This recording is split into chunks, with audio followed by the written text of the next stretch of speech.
Vous êtes sur les antennes de la RTB. Mesdames, Messieurs, bienvenue à ce journal consacré aux nouvelles dans nos régions. Les attaques perpétrées à Ouagadougou en fin de semaine suscitent toujours stupéfaction et incompréhension. Les Burkinabés s'expliquent mal les causes de cette barbarie. Les réactions, elles, sont à la condamnation. Vous entendrez celle de Monseigneur Jude Bikaba, évêque de Dédougou, dans ce journal. Et puis, plus de 800 000 vies de nouveau-nés pourraient être sauvées chaque année. Il suffit de leur prodiguer un allaitement maternel exclusif et précoce au sein dès la naissance, et ce pendant les 6 premiers mois. Un projet se propose de rendre la pratique courante chez les mères burkinabés. Plus de 613 millions sont mobilisés à cet effet. Sa mise en œuvre va concerner une vingtaine de communes dans la région de la boucle du Mouhoun. Mesdames, Messieurs, bonsoir et merci de nous suivre. Vous le savez déjà, les attaques djihadistes survenues à Ouagadougou ont fait 29 morts et près d'une soixantaine de blessés. Des attaques que nombre de Burkinabés ne s'expliquent toujours pas. Entre stupéfaction et émotion, les condamnations sont unanimes. Le monde religieux n'est pas en reste. Nous vous proposons d'entendre Monseigneur Jude Bikaba. Il est évêque du diocèse de Dédougou dans la boucle du Mouhoun. Il a une pensée pieuse pour les victimes et leurs familles. C'est un événement qui est vraiment difficile à supporter parce que on a l'impression que c'est des gens qui ont perdu le sens de la vie et qui veulent arracher aussi la vie aux autres, simplement parce que eux-mêmes ne voient plus leur raison de vivre. Parce que le motif religieux qui est avancé, c'est un motif religieux qui ne tient pas. Voilà. Parce que, bon, bien sûr, je ne vais pas dire que je suis spécialiste dans l'islam, mais l'islam n'envoie pas tuer pour tuer. Voilà. Parce qu'encore, si c'était contre des gens qui ne croient pas, on va dire oui, on a sélectionné les gens qui ne croient pas à Allah. Mais là, c'est indistinctement qu'on tue. Vous voyez? Et là, c'est vraiment... C'est un acte inhumain même. Inhumain. C'est pourquoi vraiment nous compatissons d'abord pour ceux qui sont victimes. Voilà. D'abord ceux qui sont morts, que le Seigneur leur donne au moins la paix chez lui. Et les blessés aussi, bon, leur souhaiter un bon rétablissement. Monseigneur Jude Bikaba sur des propos recueillis à Dédougou par Julien Bayala et Siriki Milogo. Comment renforcer et maintenir le tissu social dans un contexte où le vivre ensemble pourrait être mis à mal? La communauté musulmane de la province du Namentenga pousse la réflexion. Un séminaire de 3 jours est organisé autour du thème de la coexistence pacifique. Il s'agit de sensibiliser et de prier pour le renforcement de la cohésion sociale au Burkina Faso, mais aussi la paix. On suit tout cela avec Moussa Ouedraogo et Relwende Céline Ilboudo. Apprendre à vivre ensemble pour renforcer la paix au Burkina Faso. Tel est l'objectif de cette rencontre de la fraternité islamique organisée par la communauté musulmane de la province du Namentenga. La coexistence pacifique et aussi le dialogue positif interreligieux est à l'ordre du jour. Beaucoup de choses se passent actuellement dans le monde et beaucoup de choses aujourd'hui, nous pensons que les fidèles religieux doivent travailler dans ce sens. Et c'est pour cela qu'ils ont choisi de développer les thèmes autour de la coexistence pacifique, autour de la cohésion sociale et surtout du dialogue entre fidèles. Le parrain du séminaire islamique à Boulsa salue l'initiative et souhaite qu'elle perdure.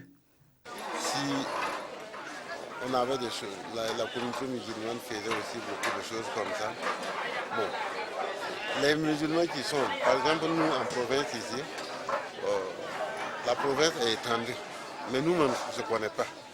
Donc c'est quelque chose qui nous rassemble pour en tout cas aider à se connaître, quoi. Pendant ces 3 jours que va durer le séminaire islamique, des séries de prêches, des discussions autour des préceptes du Coran, des conférences liées à la coexistence interreligieuse seront développées au profit des fidèles musulmans de Boulssa. Et on parle santé, je vous le disais en titre, plus de 800 000 vies de nouveau-nés pourraient être sauvées dans le monde chaque année, pour peu qu'ils soient nourris exclusivement au lait maternel pendant donc les 6 premiers mois de leur vie. Pourtant, la pratique n'est pas ancrée dans les habitudes de bon nombre de femmes burkinabées. Un projet veut inverser la tendance. Il s'agit d'utiliser la communication interpersonnelle pour promouvoir une pratique optimale de l'allaitement maternel. Nous retrouvons à Dédougou où le projet a été lancé. Yves Rwamba, Siriki Milogo et Nayalagdopol Sawadogo. 800 000, c'est le nombre de décès infantiles que l'on peut éviter dans le monde par an en adoptant l'allaitement exclusivement au sein selon l'Organisation mondiale de la santé. Cette pratique qui pourrait sauver des vies n'est pas adoptée par bon nombre de femmes. Seulement 40% des nourrissons bénéficient de l'allaitement maternel. L'UNICEF, dans une de ses publications, intitulée « La situation des enfants dans le monde », seulement 2% des nourrissons au Burkina Faso sont allaités exclusivement au sein. Sauver des vies par la prévention de maladies tout en assurant une croissance et un développement chez les jeunes et nourrissons grâce à l'amélioration des pratiques d'allaitement, c'est l'enjeu de ce projet. Un projet dont la composante communication interpersonnelle pour la promotion des pratiques optimales d'allaitement est lancée.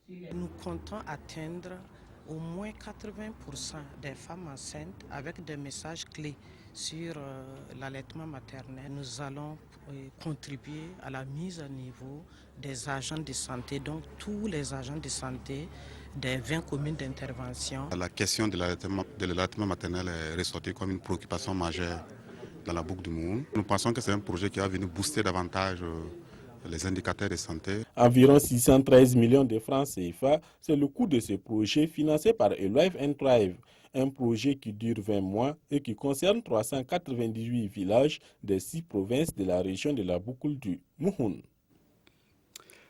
Environnement à présent et nous nous rendons à Fadengourma où le PIF, le programme d'investissement forestier, marque une halte pour examiner le chemin parcouru dans l'exécution de ces activités un an après son lancement. Le 14 janvier dernier, le comité technique régional a tenu sa 2e session annuelle. Nous voyons tout cela à Fadengourma avec Nestor Youkbaré et Lambert Soma. Au cours de cette 2e session, il s'est agi pour le comité technique régional de suivi du programme d'investissement forestier de faire le point des activités menées courant 2015 et d'adopter le programme de cette année 2016. Avec un taux d'exécution financière de 3,5% et un taux physique de 58,3%, la zone sylvo-pastorale de Tapua-Bopo a un taux d'exécution global moyen. Malgré tout, des acquis ont été engrangés. Nous avons pu mettre en place, n'est-ce pas, les instances de mise en œuvre du programme. Également les activités terrain, nous avons pu faire quelques activités terrain, notamment les reboisements et également la mise en place des instances qui devraient nous permettre de mieux mettre en œuvre le programme, notamment le cadre, le comité de gestion, le comité régional technique de suivi du PIF dans la région de l'Est. La complexité des procédures de décaissement, le retard pris pour le recrutement d'une ONG devant intervenir dans le programme, ce sont là quelques difficultés rencontrées au cours de l'année précédente. Cette année 2016, l'un des bailleurs du PIF, à savoir la Banque mondiale, entrera en activité avec le financement de micro-projets identifiés par les populations des 3 communes concernées, à savoir Matiakwali, Kantiari et Partiala. 48 heures pour mieux se connaître et partager des expériences diverses dans le but de dynamiser leur association. L'amicale des corps constitués de la région du Sud-Ouest déroule son programme. Le temps fort de ces 48 heures, une session de formation en leadership et un don au profit de l'orphelinat de Dédougou. Le point avec Oumarou Sagnon et Jean-Clément Sommeil. C'est une année 2016 qui démarre avec beaucoup de défis pour les membres des corps constitués du Sud-Ouest. Regroupés en amicales, ils ont quitté les trains-trains quotidiens des bureaux pour d'abord véhiculer une image positive de leur structure à travers une formation en leadership et autorité afin de répondre à un besoin ultime dans la gestion des ressources humaines. Quand le premier responsable de la structure n'a pas de leadership, vous constatez une certaine tiédeur, un certain ralentissement dans la production et finalement une non-atteinte des objectifs. C'est des exercices pratiques et dans chaque exercice, chacun doit se retrouver ses failles et essayer de corriger. Ensuite, ils mettent le cap sur Diebougou.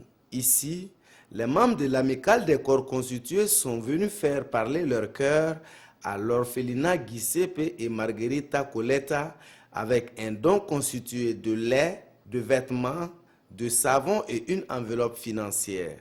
Comme le petit Isiaka visiblement content, ce geste de solidarité est naturellement bien apprécié par les responsables de l'orphelinat. Nous apprécions, ça nous a beaucoup touchés. Ça nous a beaucoup touchés. On est très contents de recevoir ces dons. La visite des gens qui ont laissé leurs activités pour venir tout simplement visiter amicalement une structure comme la nôtre, vraiment c'est appréciable. Moi je suis très contente et je suis sûre que le fondateur est plus content que moi. Pour joindre l'utile à l'agréable, ils sont allés visiter un joyau qui fait la fierté de la cité de la Terre Blanche, la grotte militaire ou la Guédingué. Je viens de découvrir une merveille en pleine ville de Diebougou.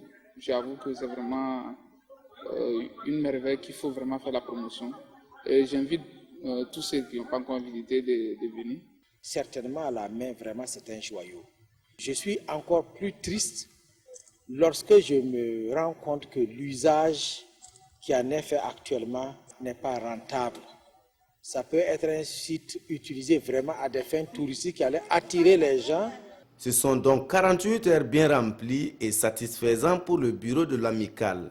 Nous avons atteint l'objectif que nous avions visé par ces 48 heures. Et ça nous a permis vraiment de nous frotter, de nous connaître mieux et puis de créer un sentiment en tout cas d'appartenance au même État qui travaille pour les populations d'une même région. Ce soutien à ces orphelins vient encore rappeler aux Burkinabés la nécessité de se soutenir mutuellement et de renforcer la cohésion sociale, surtout en ce moment où notre pays fait l'objet d'attaques terroristes. Et on termine ce journal avec une petite note de gaieté. Les tout petits fêtent le nouvel an sur les antennes de la RTB Radio. Une émission spéciale leur a été consacrée en direct ce 14 janvier. Objectif, permettre aux enfants de passer de moments conviviaux en compagnie des animatrices de l'émission, bien sûr. L'occasion aussi pour la direction de la radiodiffusion télévision du Burkina de souhaiter à ses enfants des vœux de bonne année. Mokhtar Ouedraogo et Ramatou Zida. La joie se lit sur les visages de ces enfants de l'école communale A et ceux du personnel de la radiodiffusion du Burkina. Ils sont contents d'être en direct sur les ondes de la radio.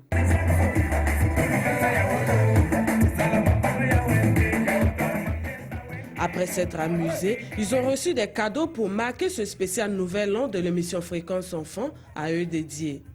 On remercie nos instituts qui nous ont amenés ici. On a bien aimé cette soirée-là. Merci beaucoup à la personne qui a organisé cette fête-là. On a bien joué et puis bien dansé et puis bien ri. Avec les animatrices, les enfants ont participé à des jeux contes et devinettes radiophoniques. L'ambiance était également au rendez-vous de la fête avec Babenda du groupe Génération 2000 et les artistes Toussi et Sana Bob, parrains de la cérémonie. Je suis très contente d'être là ce soir pour faire le show avec les enfants. C'est la nouvelle année. C'est aussi l'occasion pour nous en fait, de souhaiter une bonne et heureuse année aux enfants. Moi-même d'abord été un enfant avant de grandir. C'est ce qui vraiment, c'est la joie pour moi. C'est un grand respect que je suis venu pour vraiment partager mon œuvre avec les enfants. Ce numéro spécial Nouvel An intervient à l'occasion des journées portes ouvertes organisées par la radiodiffusion du Burkina. Les enfants repartent ainsi heureux avec l'espoir de revivre encore ces moments à la prochaine édition. Et voilà, on s'arrête là pour ce soir. Merci pour la fidélité. L'information revient à 20h.